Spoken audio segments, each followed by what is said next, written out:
So, what do you guys want to talk about?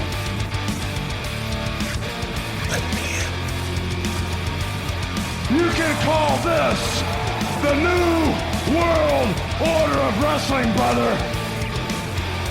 Put out the caution tape. Put out the orange cones. Acknowledge me.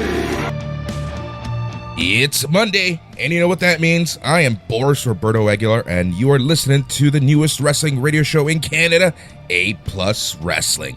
A+ Wrestling would not be possible without amazing tag team partners like TO Boat Tours. TO Boat Tours, Ontario's premier boat tour experience where adventure meets relaxation on the stunning waters of Canada's most beautiful lakes and rivers in Ontario. That's toboattours.com. This show is part of the A+ Production and A+ Wrestling Podcast Network, and now part of the KPHR family. That's Cat Power Hit Radio. We're more than just a weekly show. We actually have a slew of shows for you each and every single week over on the A+ Productions Podcast Network, where we talk sports, entertainment, then we bring it all together to chat some sports entertainment, also known as wrestling. You can find us on any podcasting platform as A+ Productions, but if you really just want to listen to the wrestling shows, you can find us over on A+ Wrestling. We can be found online at aplusproductions.com and on all of the social medias as at A+ Productions. And as always, we want you to be part of the conversation, and the best place for that is by hitting up our Facebook group and joining it. And for that, all you need to do is go to facebook.com and search for A+ Productions. We are clearly on the road to SummerSlam. We're talking some injuries or work injuries. We're talking some celebrities. AEW's momentum is still going. TNA held Slammiversary last night, and what a phenomenal show it was. We also have a Raw preview and so much more here on A+ Wrestling. So of course, I need to bring in my tag team partner to chat some wrestling this week, and he is Matthew Ederer. Matt, how's it going? It's going well, Boris. Thank you very much for having me. The dog days of summer are upon us, but we have some interesting things to talk about, so let us not dilly-dally. Let's get into it, big homie. Exactly, and before all of that, what we should probably do is take a short break, let our awesome sponsors do some things that they do best. Then on the other side of the break, we're going to be talking the week that was and the week that will be pro wrestling here on KPHR, and you're listening to A+ Wrestling.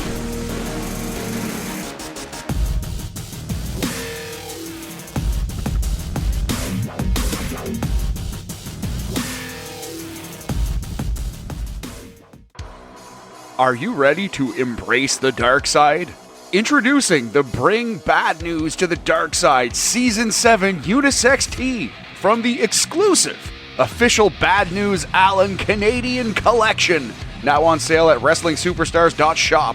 Don't be a spineless cockroach. Grab yours today before they're gone. Head to WrestlingSuperstars.shop now.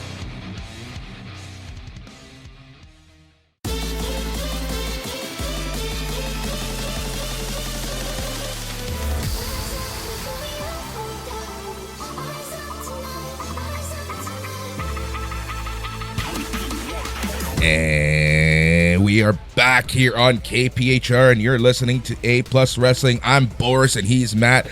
Matt, what a week it's been. There's been a lot of chat after the wrestling busy weekend that we had just one weekend ago. There were a few things that we didn't get the opportunity to cover, but there was also a lot of news stemming from that show, especially on the WWE side, Saturday night's main event. Let us hit on Seth Rollins. Injury, lack of injury, work injury. What's your take on this? Right. So John Pollock, the great John Pollock of Post Wrestling, reported that he was told on Thursday before Saturday night's main event the exact scenario that would play out with Seth Rollins's knee injury. It would be an injury angle in the middle of the match, and Seth Rollins would be on crutches backstage because of it. And that did occur. Now, I think the working theory, Boris, and what I believe is that Seth Rollins is hurt a little bit. Probably needed like an arthroscopic surgery, a scope of the knee, as they say.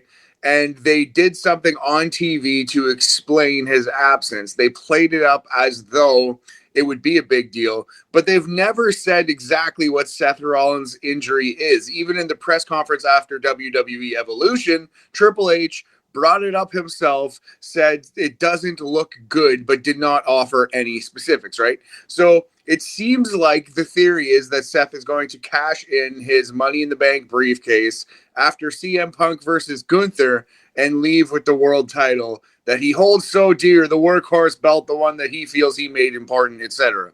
So yeah, I feel like there's no reason to doubt John Pollock on anything he says about wrestling. He's very careful. He's a very intelligent guy. He's not going to just make things up and throw them out for hot take purposes. He's not just doing this for clicks. I believe every word he said, and I think that's the scenario. It's going to be a surprise that we all know, sadly. So this does bring up like a question to me, which I would like to ask you, Boris. If you're John Pollock, if you're the man himself, would you have said that? Would you have told the people this is what's coming? Or do you think he has an obligation as a reporter to say all the facts he knows? Or do you think as a wrestling fan, it would have been a lot better had he not said this?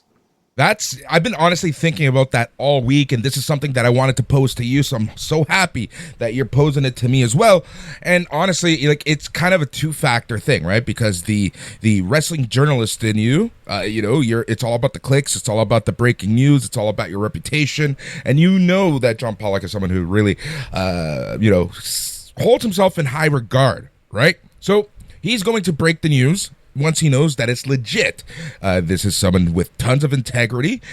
So for me, it's an interesting one. Having said that, me personally, I would have sat on that information because it does take away from a major angle leading into the second biggest show of the year, which is SummerSlam, in just 9 days or so, or however long, 11 days or so, right? It takes away from that surprise. I think that, for the most part during the Triple H era, they've been able to get some over on us. They've been able to surprise us. We talk about Triple H's sometimes very normal wrestling booking, but he's always been able to bring a surprise here and there. And I think this one would have been a huge surprise because of not only Seth Rollins' history with knee injuries, but the way that it happened and how it all played out. I think that in a sense we're being robbed, maybe that's too harsh of a word, of a nice surprise that would have happened at SummerSlam. So yeah, that's the thing. There's a key difference here, Boris, because like you and I, we aren't journalists. We're not trying to be journalists. We're not trying to take over for Dave Meltzer. We're not doing that specific job. If it's us on our podcast and we got a little tidbit of information, I think we should probably not say something that would ruin the enjoyment for wrestling fans. You know what I mean? Like, because we are just two dudes having fun, talking about wrestling. We're like celebrating wrestling. We love to be entertained by it. And we both have a lot of knowledge. Like, I love wrestling. I've been watching it since I was 3 years old. I've been a student of this game. I try to impart that in our podcast and we have fun, whatever. But we're more entertainment than like reporting, than actual hardcore boots on the ground journalism. John Pollock, I truly feel like he has an obligation. If you're going to pretend to be a journalist, and he's not pretending, he is a great journalist, then it is his literal obligation to report what he knows. He should have and did impart that information, and it does kind of ruin it a little bit, but that's okay because that's John Pollock's job. So I understand that it kind of takes away from a moment like we might be getting at SummerSlam. But if you don't like it, don't follow John Pollock. Like, don't get off the Reddit boards, get off the various places where you're going to hear this information, because that's kind of the game. You know what I mean? I think it's silly to be mad at John Pollock. Having said that, if you or I got that tidbit of knowledge, I do think that there's some wisdom in withholding it so that we don't ruin wrestling for our fellow fan. You know what I mean? And it's just the subtle difference between being like, I don't know what you would call us, like a content creators versus journalists, I guess. I don't quite know. And it's not like one's better. It's just they're both different jobs, you know? That's exactly it, right? And I think that's why I take the position that I hold versus the position that he's holding. And I fully respect what he did and how he did that. And you know that John Pollock is someone not to just say what he hears, right? He's someone to bring it up once he knows that it's legitimate, right? There are rules to being a journalist, et cetera, et cetera, et cetera. And Matt, you know that there are times that I come privy to some information, and I might tell you, I might tell the 8+ group, but I don't go yelling to them on the mountaintops about what I've heard, right? Until something becomes a little more official. Exactly. And again, it's just the distinction between we're trying to have a fun conversation about professional wrestling and celebrate it, but we're not trying to be Dave Meltzer or Sean Ross Sapp or John Pollock, who are all really good at what they do, but it's just a different job. So I don't know. I think it's a little silly to be mad at John Pollock for this. Although I do understand that if this does happen at SummerSlam now, it's going to be a little less fun than it would have been had nobody known. But yeah, I think that is the case. It's probably going to play out exactly as laid out. Maybe it'll happen on Monday Night Raw the next night. Maybe it's not going to happen as soon as CM Punk defeats Gunther at SummerSlam for the world title, if that is indeed the scenario. But yeah, I think it's an interesting discussion going around wrestling circles right now about how many people are mad at John Pollock for doing his job. To me, that's absurd. It is. Here's my question for you. If, now knowing that information is out there public, if you're Triple H, would you still go with the plan, or would you change things up just to bring that possible element of surprise? I think you maybe have to tweak it a little bit. Tweak it just so the exact scenario that John Pollock has laid out doesn't quite occur. But also, it is a smaller percentage of people who even know that this is the plan, right? It is the typical internet wrestling community or whatever. It's not everybody who's watching WWE TV, although those two circles in the Venn diagram are quickly overlapping, of course. And like the IWC is basically all of wrestling fandom. There is still a large subset of people who are only watching on Netflix and watching the things that WWE themselves put out on social media. And it's not like every single fan watching SummerSlam knows this is coming. Like, I'm sure a lot of fans will still be shocked by the Seth Rollins cash-in whenever it happens. Having said that, I wouldn't be surprised if they pivot it to Raw, SmackDown, maybe a couple weeks down the line. Agreed 100% with that. All right, let's talk about something else major that happened on Saturday night's main event. That was Goldberg's retirement speech, lack thereof. Depends who you ask. There's been a lot of hoopla around that. Goldberg on the Ariel Helwani show was not too happy with WWE. He felt that he was not treated right. And he says that he has more to talk about in a few weeks. Matt, what's your take on all of that? There's nothing that I'm less interested in the entire world than Goldberg's hot takes in a couple weeks. Like, stay tuned for more. No, thank you, Bill Goldberg. I've had enough. Like, it just, I don't know. I find it kind of lame that he's biting the hand that fed him afterwards.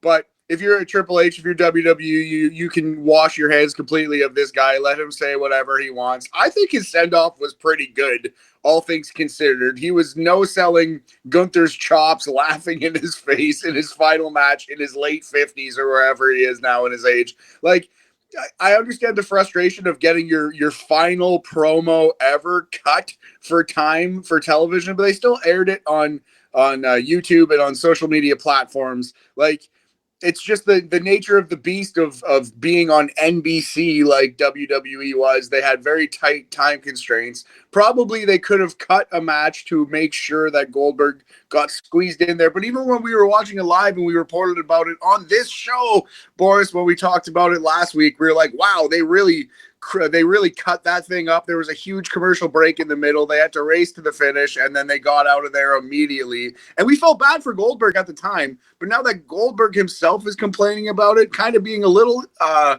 ungrateful, I guess you would say. Like, to me, I'm just like, okay, well, I no longer have sympathy for this guy, honestly. Like, it was very nice that WWE did you the grace of giving you that that main event spot, that final retirement match in a big show.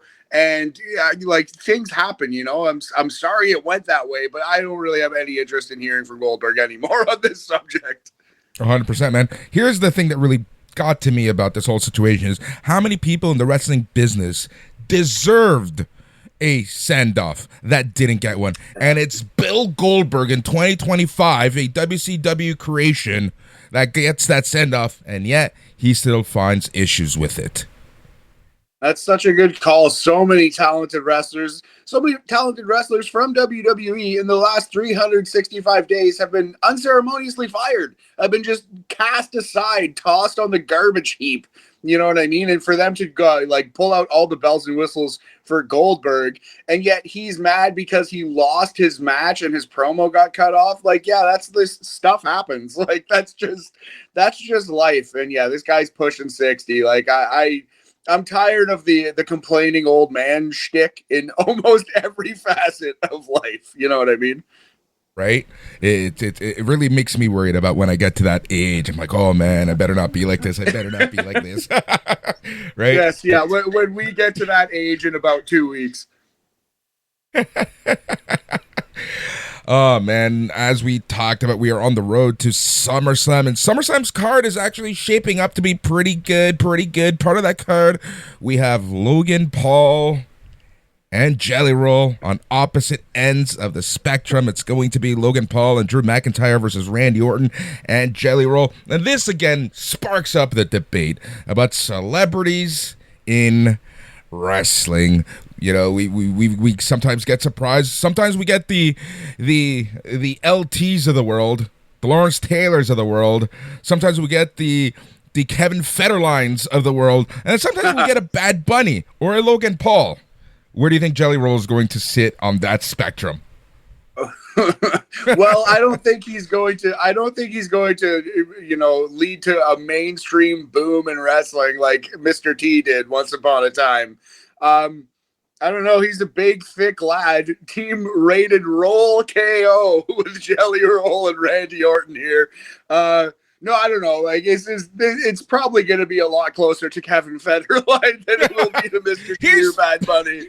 I will give him this. On an interview on the Pat McAfee show, he had this to say: I have loved the storytelling. I am a lifelong fan. I have been a weekly watcher my whole life, pretty much. And then he continues to say, I have been training. I have been quietly living in Orlando for 3 or 4 weeks at the Performance Center.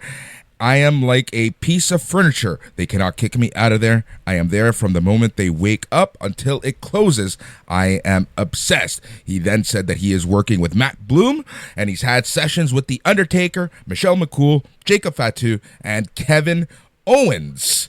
This is how he ended things. He says, they see that I am trying to take it as seriously as I can. Good. That's very encouraging. I think we all have some bad memories of the Raw GM era. The what was it like? Not the assistant GM, but the random GM, unanimous celebrity GM era.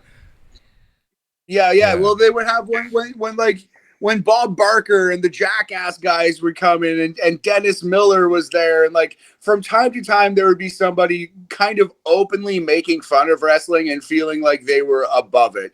Even like Steve-O getting absolutely murdered by Umaga and laughing in the process. That didn't sit well with a lot of fans. Like just coming in with a baseline of respect for wrestling is encouraging even in and of itself. So I'm very glad to hear that from Jelly Roll. But yeah, I'm not expecting friggin' Hiroshi Tanahashi in the ring, you know what I mean? He's still Jelly Roll. But he took a nice little bump and sell for Drew McIntyre's Claymore kick, and yeah, I don't know, cautiously optimistic. He's training with the right guys, thick boy wrestlers like Jacob Fatu and Kevin Owens. That's the right class for him to be going to right now. Exactly. And, Godspeed to Kevin Owens, successful neck injury. Let's hope things are good there. But, who better to teach you than Jacob Fatu, Kevin Owens, and others? So let's see what happens there. Also on the SummerSlam card, we have a women's tag team championship match at Judgment Day versus Charlotte Flair and Alexa Bliss. We have Becky Lynch versus Lyra Valkyria for the women's IC championship. We also have Tiffany Stratton versus Jade Cargill for the women's championship. A women's world championship triple threat match, Naomi, Rhea Ripley, and Io Sky. We have the match that we had just talked about. We have Gunther versus CM Punk, Solo Sikoa versus Jacob Fatu in a steel cage match, and a street fight, John Cena versus Cody Rhodes. Matt, we've talked about this a little bit, and I want to talk about this again. Are they putting red herrings and false flags on a possible Cody Rhodes heel turn? Because there's a lot happening right now on SmackDown. Yeah, no, I don't think there are red herrings or false flags. It kind of seems like it's going to happen. If you're paying attention to the breadcrumbs that WWE is sprinkling around programming, Cody Rhodes, for example, wearing a very nice watch that The Rock happened to post on Instagram not long before, they're giving you some clues that Cody Rhodes is going to turn heel, and it will be a double turn at SummerSlam. I think it's too early to do that. We talked about this a couple weeks ago with our good buddy Hutch from Demand Lucha, and we all kind of agreed Cody still has meat on the bone as a babyface. The crowd has not dictated that it's quite time to turn him yet. Maybe Triple H wants to get ahead of it, but it sure seems like it's happening, man. They're dropping these clues, and they don't do that kind of stuff for no reason. So I feel like it is going to happen, and I don't know if it's time yet. I kind of feel like I agree with you. And what I'm worried about is that they are doing this as a byproduct of John Cena becoming face again. I think that they've written themselves into a weird corner and don't know how to get John Cena back to being a face. And the only thing that they could think of is if Cody Rhodes goes heel. That does make sense. You have to, when John Cena actually retires and rides off into the sunset, he has to be a babyface. He just does. It doesn't make sense for him to retire heel because the crowd's going to chant his name and cheer for him, and it's going to be a very beautiful, cathartic moment regardless. So you might as well actually make him a storyline babyface. It could be good, man. It could be intriguing, and in some ways, I guess it's better to be ahead of the curve than behind the curve. But with your number one babyface, like in the way that Cody Rhodes is, they don't really have someone unless Roman Reigns is going to be here full time. And nobody really thinks that's going to happen ever again.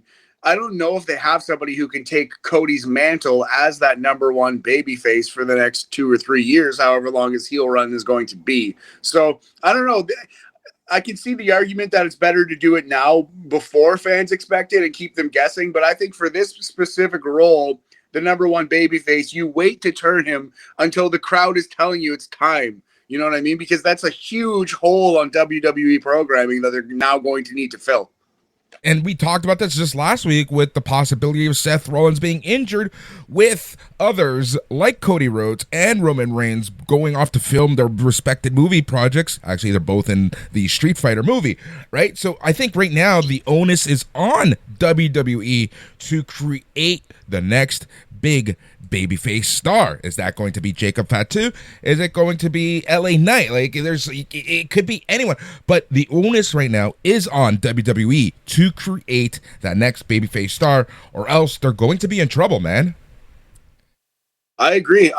And we love Sami Zayn. I don't know if he's going to be the mainstream star that Cody Rhodes, even though Cody Rhodes is not Stone Cold Steve Austin or The Rock, but he's got a little bit of mainstream appeal. He's been in some big places, and I don't know if even like a Sami Zayn, like a LA Knight, Jacob Fatu, I don't know if they can do that part of it. In the ring, they'll be fine.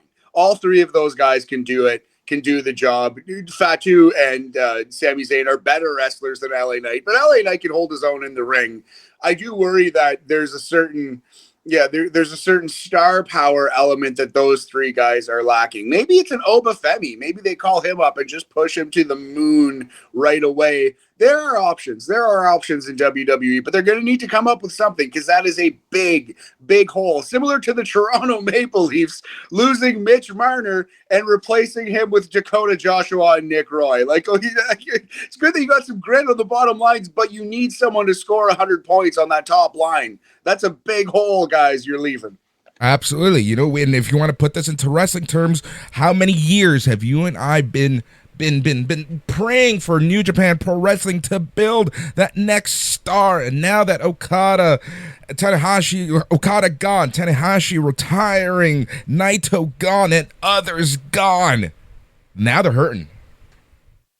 It's true. There is a giant gap, and there's a huge lack of star power in New Japan Wrestling. That's a perfect parallel.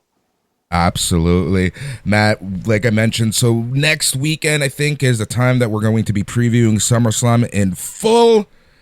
I'm really looking forward to this show, actually. You know, I gotta say that with the build, I know that it was a fast build up, but the matches that have already been announced, I'm kind of, dare I say, more excited for SummerSlam than I was for WrestleMania.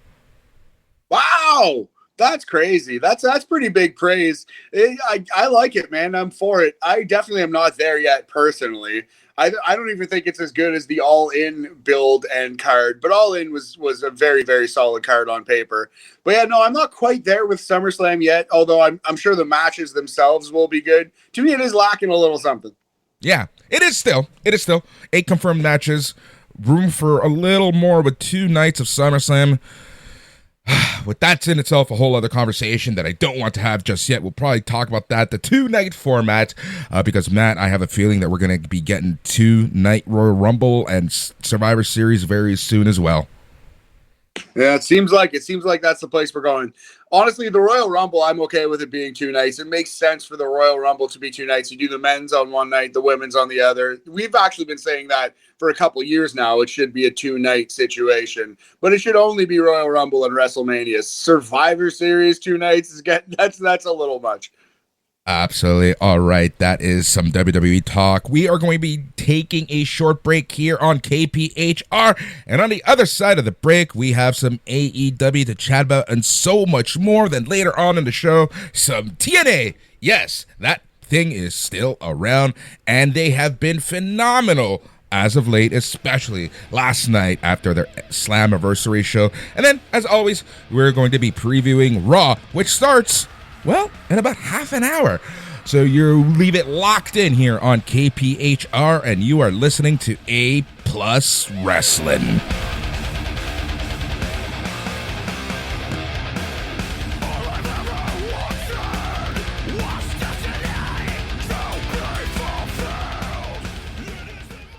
This is Joseph Vendetti from Barbarian Bar Fitness, your source for Canadian-made functional fitness equipment built for the grind. Pro wrestling doesn't take an off-season. It's 52 weeks of punishing work in and out of the ring. That's why we designed versatile, battle-tested gear to help you train harder, recover smarter, and stay ready for the spotlight. Our mission? To empower wrestlers, coaches, and athletes with equipment that elevates your performance and amplifies your impact. Visit barbarianbarfitness.com and unleash your potential. This is my brutality!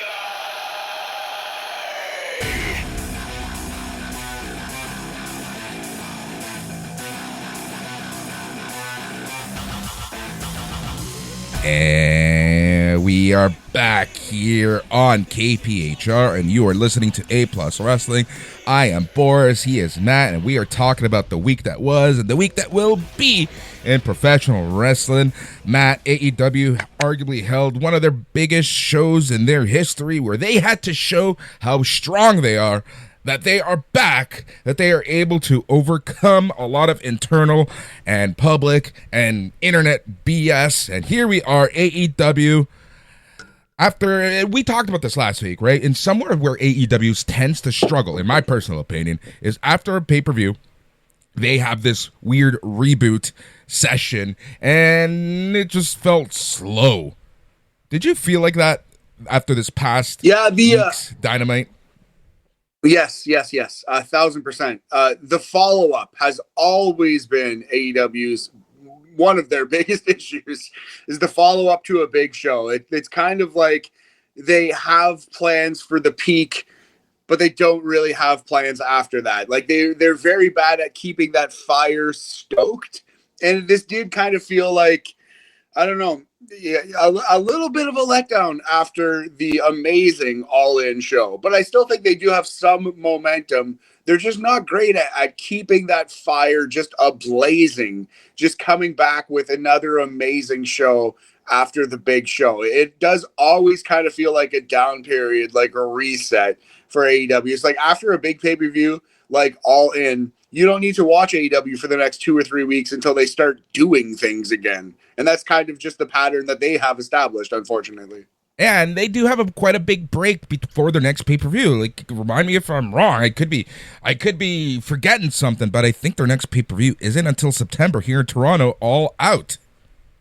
You are forgetting Forbidden Door. Forbidden Door in London. This is the issue right there, Matt. Forbidden Door has always been a bit of a black hole for AEW in their booking. I always feel like the AEW is going in such a good direction, and then all Forbidden Door happens, and because they have to shoehorn New Japan Pro Wrestling and other companies into the mix, things just feel awkward and non-canon. Yeah, and we're driving toward that for sure. But I wonder what they're even going to do with Forbidden Door this year, because all of New Japan's biggest and brightest stars already work for AEW and have for like a year plus. So are we going to see a lot of Goto and Zack Sabre Jr. on this upcoming Forbidden Door? Maybe it's in London, so I'm certain ZSJ is going to be there and going to be there in a prominent position. They're working a lot with CMLL and Mystico and such. I'm sure that there's going to be a lot of CMLL mixed in because it's England. Maybe they work in with some British indies. But yeah, it's a far cry from where it used to be. And even in the first Forbidden Door, a lot of fans felt like it was just like its own separate entity for 6 weeks, I should say, there in the middle of the summer. So yeah, that's a great call. That always happens. Yeah. What I think they should honestly do is make it less company versus company and a little more of a combined pay-per-view where you can take the fallout of New Japan Pro Wrestling's G1 and kind of build some matches. Maybe have a title match in there. You have current AEW stories. Like it doesn't, and with CMLL, there can be some crossover, but I don't think it needs to be a full-on crossover show like it used to be. Like I feel like they can just have a joint pay-per-view and they'll be able to find 10, 11 matches that make sense from all the companies involved. I think that's what they should do. Yeah, that's a good call. Like more of a festival of wrestling than me versus you. Like I think that the bloom is off that rose. We've already seen the New Japan versus AEW thing, and like we said, like it loses so much impact when you've already, for lack of a better word, stolen all of New Japan's talent. You know. Exactly, and that's my issue there. So let's see where they build. Like Forbidden Door is happening at the end of August. I believe it is the 24th, same day as NXT Heatwave. Surprise, surprise. And we'll see where they go from there. Okay, Matt, I have a few questions for you that I would like to discuss as we talk about AEW, and that's how we're going to be covering everything that is happening in AEW. All right, number one, when will Athena challenge Toni Storm? It seems like in storyline, Athena has her plan, whatever that might be. I hope that she announces it beforehand. I hate when they use this as Money in the Bank. I hope it's not a Money in the Bank thing where Toni Storm gets beaten down and then she runs in and cashes in the title. So I don't know. Let's say Forbidden Door. There's not like a big Texas show coming up because they just did that. I don't think they have a big Australian show coming up, which is both of those two, the hometowns. Australia is not a town, neither is Texas, but you know what I mean? It's their home bases, both of those two performers, and they've already both been done this year. So there's not really an obvious place on the calendar. I would say let that match main event Forbidden Door. There we go. I think that would be really cool. And it would be good. Make it distinct from the cash-ins. Make it distinct from Money in the Bank and that formula that is kind of overdone and overused, right? Like, let's do a respect angle between Athena and Toni Storm. That's what I want to see. Yeah, that's a great call. Also, it's worth noting that Athena called Toni Storm British, which is incorrect. Historians will note she is Australian, and that is not England. But the fact that she even said that at all is kind of like maybe they are building up to this big upcoming British Forbidden Door pay-per-view. Yeah. All right. Let's talk about Darby Allin. How would you figure Darby Allin back into the mix, shows up at All In, and that was kind of that. Yeah, I think Darby Allin still needs to be the one to end the Death Riders. If they're still going to go with the Death Riders just bludgeoned and hung Colt Cabana in Chicago. That was actually a pretty powerful little angle to get Death Riders some heat back.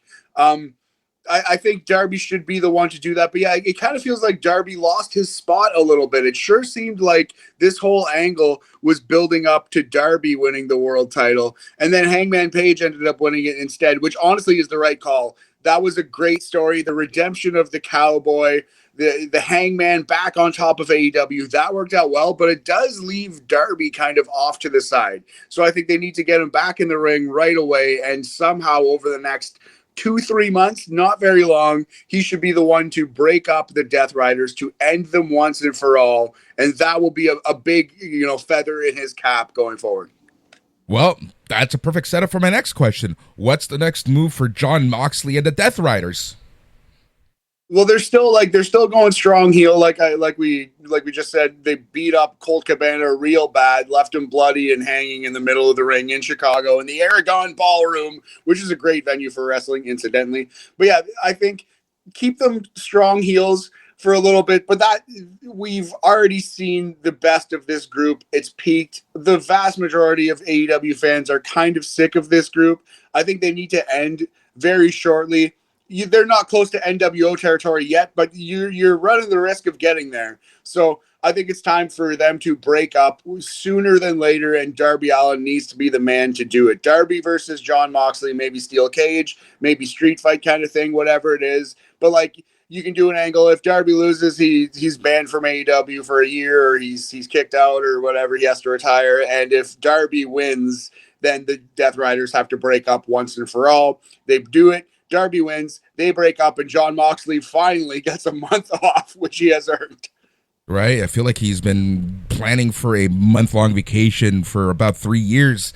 It's been crazy. Again, respect to Jon Moxley and everything he's done for AEW. He's always been the go-to guy when they've needed him, regardless of whether you like what he's doing on screen or not. Matt, so this is why I asked you these questions. Darby Allin, Jon Moxley, they like to bleed. I like where your head's at in terms of a end to this entire storyline. How about that be the blood and guts? Okay, I'm for it. Blood and guts, yeah. And then you do, I don't know what you would have the baby faces put up, but yes, the heels, if the Death Riders lose, they have to break up forever. And that's how you do it. That's a great call. I forgot about blood and guts, Boris. Good job by you. All right. What about the Young Bucks? The Young Bucks, I kind of feel like they've gone up and down and done a lot of 180 turns. What about the Young Bucks in their next step? I actually, at this moment, I have more time for the Young Bucks than I had in the past 2-3 years. Like, the heel authority figure gimmick is so overdone and so just tiresome in wrestling. It just makes you roll your eyes. It's just lazy trope booking. So the fact that they are no longer heel bad guys running the show, they are now just wrestlers. And I liked the AEW kind of making fun of them with the weird MS Paint video that they came down to the ring with not long ago. And right now I kind of think they're in an interesting place. So I am intrigued by this new development for the Young Bucks. Let's see where it goes. But right now I have more time for them than I've had in a long time, because at least they're not doing the tag team Vince McMahon gimmick. Yeah, agreed. It's overdone. It's been 30 years of this. I think they should just bury that whole gimmick and move on. We don't need it anymore at this point in pro wrestling. All right. What is next for MJF? He did win the Casino Gauntlet match at All In, which gives him a future title shot. But are they going to kind of tease with that, or are they going to go full blown with that? So yeah, based on Dynamite last week, it seems like MJF wants to earn a title shot the old-fashioned way, and he has this in case of emergency break glass situation, as he referred to it. So I love the MJF and Hurt Syndicate grouping. I think it's really working. I think what's going to happen is MJF wins a tournament, somehow organically gets a title shot versus Hangman Page. Couple months down the line, MJF loses that match, but then immediately cashes in his thing and wins the title back after losing the match. He could start a second matchup kind of thing, and that's something that people have wanted to do with the Money in the Bank briefcase. Again, we don't like the Money in the Bank gimmick, but that is at least a good twist on it that wrestling has not really given us over the past 20 years of this thing existing now. So I feel like they're telling us pretty explicitly that that's going to be what happens. Now, when they do pull that trigger and take the belt off of Hangman Page is anybody's guess. Hopefully not in the next 2 months, 3 months. You know, like they need to give Hangman a little bit of a run here, but that's how I see this playing out. MJF actually faces Hangman after earning the number one contendership normally. He loses that match, but then some kind of beat down, and then he cashes in after he's lost and steals the title that way.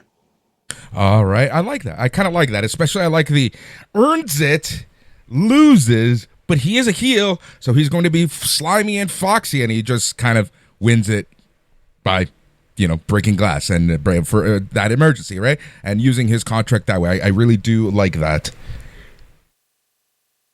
Yeah, if they're going to do the Money in the Bank thing, that's a good twist on it, at least. That's something that fans have been talking about since it started in 2005, and WWE or AEW have not done that specific twist on the gimmick, so I feel like that's where we're going on this one. All right, and then last but not least, what is next for Hangman Adam Page? AEW has this issue where they are great at building up someone to win that title, and then once they win that title, they kind of just fall off, and it kind of feels like the steam is just let go, and they're just not that top person in the company anymore. This has happened to Swerve. This happened to Hangman Adam Page in the past. It even happened to Jon Moxley, in my personal opinion. What do you think is next? And how do you keep Hangman Adam Page strong? Yeah, that's a tough one. That is a tough one, but that's the whole, there is a way to do it. There's a John Cena, a Hulk Hogan, a Roman Reigns, Bruno Sammartino. Throughout the entire history of professional wrestling, there have been dominant babyface champions who did work and move a lot of merch and sell a lot of tickets, and that has been something that AEW has not been able to do yet. They need a number one babyface, and it looks like that's Hangman Page right now. I think he should be kept strong. The next one's Forbidden Door, right? So I don't know, Hangman Page versus who? That's the problem. Like, New Japan doesn't really have that guy. Is it going to be Hangman Page versus Evil? Boris? Everything is Hangman? I don't know exactly who he's going to face at the next couple pay-per-views, but yeah, they need to do a good job of keeping him strong. He needs to be a Hulk Hogan type babyface. He needs to be a John Cena type babyface and sell merchandise and get big wins, do awesome promos. The first thing that they did after All In was Hangman Page comes out and cuts one of the great triumphant babyface promos of the last few years. That was actually exactly what they needed to do. He got that pitch, 95 mile an hour fastball down the heart of the plate, and he knocked it into the fifth row. That was a home run promo by him. That was perfect. But they need to do that every single week if they can. Not the same promo every week, but keep that feeling, that momentum going. That is exactly where AEW struggles. So yeah, find him good heels and have him beat those heels until MJF steals his title. Yep, there we go. I agree with all of that and what you said, and obviously we're going to be keeping a close eye on AEW as they lead into Forbidden Door and AEW All Out here in Toronto in September. Momentum's still on their side, but they need to be very, very careful, because there's something that I've noticed about AEW sometimes, Matt, and that's that they become a little complacent sometimes. It's the follow-up. They're great at building big moments, and then they do nothing for months and months. And then they stumble upon another great moment, and they both do it well. But it's the follow-up that AEW struggles with. Yep. And, well, we're going to be following up after this commercial break, and we are going to be previewing WWE Raw, which starts in about 15 minutes-ish. And we are going to talk about total nonstop action. Yes, they are still around. Yes, they just had a pay-per-view. And yes, it was phenomenal. And Matt, when we come back here on KPHR, we're going to be chatting so much more. He's Matt, I'm Boris, and you're listening to A+ Wrestling.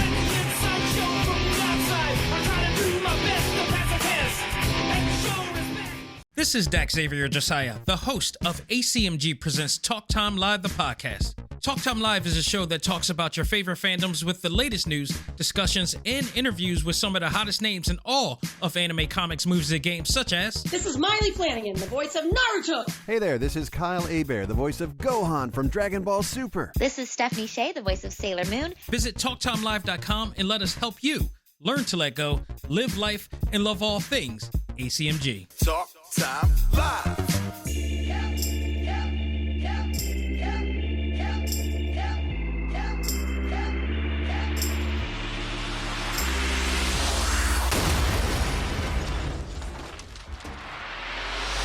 And we're back here on KPHR, and you're listening to A+ Wrestling. He's Matt, I'm Boris. We are still chatting the week that was and the week that will be professional wrestling. Matt, TNA. We're still talking about TNA here. Last night, they set a attendance record at the UBS Arena in Elmont, New York. 7,623 people watched Slammiversary. It's the most ever at a TNA show in North America in the company's 23-year history. The previous record was set in 2013. Matt, here we go. Like, things are looking up and up and up for TNA. But obviously, it's TNA. I always find that with TNA, you're waiting for that other shoe to fall. Well, if you're a hardcore TNA fan, a lot of them right now are pretty mad at the state of affairs because for the last few years, the TNA title has been used as a secondary belt in bigger promotions. Kenny Omega and Christian Cage trading the TNA belt on AEW television. At least those guys are main eventers. But right now, the TNA Women's Champion, the Knockouts Champion, is JC Jane, who was an NXT lackey basically her entire career. The TNA Men's Champion is Trick Williams, who is a fine wrestler, an amazing promo guy, but he's an NXT dude. Like, it is kind of a tough beat for these hardcore TNA fans watching the biggest or second biggest show on their calendar. And WWE NXT, the minor leagues of WWE, is crushing all of their talent and winning all the titles. I can see why that would leave a sour taste in your mouth if you're a TNA lifer. Now, like you said, Boris, they did just set an attendance record. So it's like, well, obviously this WWE crossover is helping. It's working to some degree. But if you're just a hardcore TNA fan, there are a few out there. I promise they do exist. If you're one of those people, you don't care that you're not seeing the gate receipts. You're not making money off this thing. You're just watching your favorite promotion kind of get embarrassed by the minor leagues of WWE. So I understand why some TNA fans are upset, but it was a great show in front of a packed house last night. Like, I don't know. I see both sides of that coin. How are you feeling about TNA right now? I do too, man. I see on both sides of the coin, but here's, I think, where my heart is really at. Something that TNA has been able to do really well, and that's book NXT stars on TNA shows as if they're outsiders. And Matt, if there's anything in the pro wrestling business that you know is that outsiders always get booed, and your homegrown talent always gets cheered. What I honestly feel is happening is we are seeing TNA's version of the Empire Strikes Back right now, where everything seems to be at its lowest point for TNA, with NXT wrestlers taking all of their championships. But I do honestly believe that this is going to be a win for TNA, at least for the short term, hopefully long term, because, the more you boo the outsiders, the more you're going to cheer for your own brand. Whether you love it or you hate it, you're going to be tuned in to watch these NXT superstars finally lose. And the question is, similar to the Death Riders, when is it going to happen? Whether you like it or you hate it, you're still watching. You're still invested. Those TNA fans packed almost 8,000 people in an arena last night. First time ever, right? NXT, they're watching Great American Bash. They're watching Heatwave. It's hard for me to deny the impact, pun intended, that this is having for TNA. But they have to be very careful how they book this story. But I do believe that when the good guys, aka TNA, finally get the belts back, it could be, like we say with AEW, one of those fine moments. Yeah, and at least, so JC Jane beats Masha Slamovich last night for the women's title. With a ton of interference, Masha Slamovich gets the old visual pinfall, but there's a ref bump. So they're treating these losses in a respectful way. It's not like JC Jane came in there and squashed the women's champion. The women's champion had the rightful victory, and she should and will, I presume, say that. She was screwed, she was cheated, and she will get a rematch. I didn't last long enough in the show to see the main event, but it was a triple threat match. I believe Trick Williams kind of stole the pinfall. He stole it. And stole it. So, at least it is frustrating, especially dating back to WrestleMania when Joe Hendry loses to Randy Orton in 3 minutes. Again, it's that's unbelievable exposure for Joe Hendry. That's so cool that he was on WrestleMania against a legend, Randy Orton. But if you're a hardcore fan, you're like, okay, the biggest moments of TNA this year are Joe Hendry getting squashed by Randy Orton, Masha Slamovich losing to random NXT girl 33B, and we like JC Jane, but by reputation. And now Trick Williams just continuously winning the world title because your favorites in TNA keep slipping on banana peels. I understand why fans are frustrated. Agreed. I really do. But like I said, I think they can build this up to make it a great moment once these TNA superstars finally become victorious. But here's the thing, Matt. Here's where it all comes down to. And this is where TNA and even WWE needs to be a little careful, right? And that is, when these TNA contracts are up, people just jumping to WWE, right? Because then all of this is going to mean nothing. All of this, then, it was a big tryout for the Mike Santanas, for the Joe Hendrys, for whomever. Well, they're kind of working together already, right? It's a little bit of the AEW New Japan Forbidden Door thing. It's like they're all going to be on the actual WWE show pretty soon, and you're completely right. So Bound for Glory is always mid-late October, correct? Yep. So this might be lasting throughout the summer and into the fall, where TNA keeps trying and trying and trying. Hopefully at Bound for Glory, they win one, if not both, of their world titles back. And it's the big moment. And what's the third Star War? Return of the Jedi? No, that's the second one.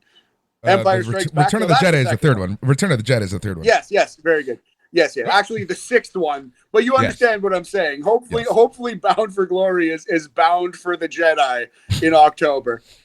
Well, funny enough, we might be getting a one more time match as the Hardys became the TNA Tag Team Champions. And right after the match, Bubba Ray, Bully Ray, whatever you want to call him, showed up, and he says that he wants one more match at TNA Bound for Glory. It's going to be Team 3D versus the Hardys in 2025. Yeah, that's it'll be nice to see. At least they have more. Like, after Ric Flair's last match, I'm okay with anything because we've seen the absolute worst nostalgia act we will ever see in professional wrestling. So the Hardys versus the Dudleys in 2025, at least it's going to be better than that. I'm not a huge Bully Ray guy. I actually stopped watching WWE LFG, Legends and Future Greats, just because Bully Ray is so annoying to me. I'm not a huge fan of his at this moment, but I will watch that. I'll give that a go, and it'll be nice for them to get that last moment. I imagine AJ Styles will probably be wrestling on that card as well. Yeah, and AJ Styles made his return to TNA Wrestling after over a decade of being away, after Leon Slater captured the X Division Championship to become the youngest champion ever at 20 years old after defeating Moose. Yeah. AJ Styles gives him his flowers, and, right there, I think we might be seeing a potential matchup for AJ Styles. That would be awesome. Leon Slater rules. We were talking about him a couple of years ago on this podcast as like low-key Roxanne Perez level prodigy in the wrestling business. I'm glad that he's getting his flowers in TNA. He's awesome. If he stays healthy, he's going to be awesome for a very long time. Would love to see Leon versus AJ Styles. I will say it was funny. AJ came out, fans were chanting one last match. He was like, I'll get to the one last match. Let me talk about Leon Slater. Talked about Leon Slater and then left. Then he did not talk about one more match, which is pretty funny. I thought that was hilarious. But yeah, TNA overall, what's your sentiment about TNA right now? Are you feeling good for their future? Yeah, well, you see, I'm not a TNA hardcore fan, so I don't care at all about who has the world title and whatever. I think they're growing before our eyes. They just did the biggest house they've ever done in North America. I think if you're an objective just watcher of wrestling and enjoyer of the wrestling business, you're like, wow, TNA is kind of crushing it right now. If you are a hardcore fan, I understand how you've thrown your headphones down and you're quite upset at this new brand of TNA, which is basically WWE's fourth brand. You know what I mean? But as somebody who does not care really at all about the success or failure of TNA, I'm quite liking it. I feel the exact same way. Overall, I think that could be good for all companies. But like I said, both WWE and TNA have to play their cards a little safe so that it doesn't feel like it's just the fourth or fifth brand of WWE at this point. All right, Matt. WWE Raw is starting in just a few minutes. Let us do our weekly preview. And this week, we are going to see Sami Zayn versus Carry On Cross. Yes, the cross carrier, carry on cross. Yeah, I mean, they had a match recently. It wasn't even like, it was one of the worst Sami Zayn matches you've seen. Like, carry on cross has absolutely everything except that great in-ring performance under his belt. And like, I'm just hoping that he can have a really good match here and kind of, start to ascend up the card, because he's such a great character, such a great talker, but man, he's lacking a little something in that ring. Yeah, he really is. Agreed 100% there. All right, we are also getting a meat on meat match, a triple decker, an Arby's a surprise, Rusev versus Sheamus. Yes, let's go. A couple rematches on the show, but the last Rusev versus Sheamus match was so enjoyable. I could watch those big old veterans slapping meat all day. Like you said, this one sponsored by Carl's Jr. A WWE World Tag Team Championship #1 contenders match, the LWO, Joaquin Wilde and Cruz del Toro versus the Creed brothers, Julius and Brutus Creed versus the New Day's Xavier Woods and Kofi Kingston. Yeah, I don't know. It's weird because I guess the Judgment Day are sort of babyface right now. They're kind of in between, right? So the New Day versus JD McDonough and Finn Balor recently. Well, that was that heel versus heel? That's heel versus heel. That was heel right? versus heel. Yeah. Yeah. So you would think that babyfaces would win this match, and the only babyfaces in this particular match are the LWO. So let's pick them, but they've done heel versus heel already, so I don't know. Exactly. You never know. That tag team division is so weird. Again, I don't understand why they just don't merge them. I think that would be so much better. Having two divisions, I don't know. You're just splitting up talent for no reason. All right. Becky Lynch has a proposal for Lyra Valkyria. ... Oh, the drama. hopefully a decent proposal. Actually, hopefully an indecent proposal. Let's move on. But I love the Becky versus Lyra and Bayley interactions. That match that they had on Evolution was great. I feel like we were rushing through the shows last week, and we almost ignored how great that match was. So let us say, for the record, right now, the triple threat on Evolution was awesome. All three of those women kick ass, and I can't wait to see Becky versus Lyra at SummerSlam. CM Punk to speak. Always good. Always good. The man has not cut a bad promo in his entire life. It will be cool to see Punk versus Gunther. Bring it on. Hook it to my veins.